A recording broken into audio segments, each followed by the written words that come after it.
Are you guys equal or not? 50-50 custody, no child support, no alimony.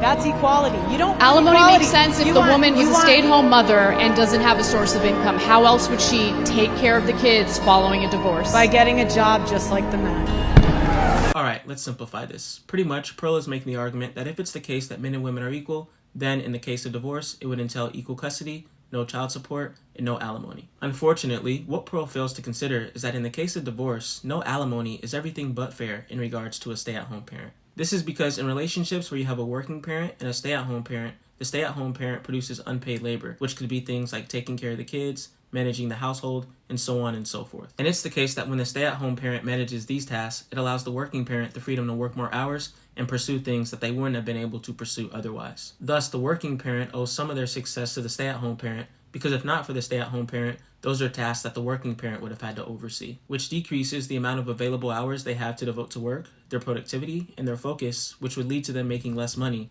than they could have made otherwise. Now, some might object and say that they could simply outsource these things, but that fails to consider that that's now money that they are spending that they would not have had to spend if it's the case that they had access to a stay-at-home partner/spouse. Further, it's the case that when a stay-at-home partner manages the tasks they manage, they not only assist the working partner, but they also sacrifice their own pursuits. This is because the time they spend raising kids or managing the household is time they're not spending getting a degree or acquiring a high-level skill that will allow them to make high levels of money in the future. Which is why when Pearl states that the stay-at-home parent should just get a job, she fails to adequately represent the situation, because in order for them to live the life that they were once accustomed to, it would require that they had some sort of degree or that they had acquired a high-level skill. But that didn't happen because the stay-at-home parent sacrificed so that the working parent could achieve their pursuits. And that's why I don't believe it's crazy for a stay-at-home parent to be compensated for their unpaid labor or sacrifice in the case of a divorce.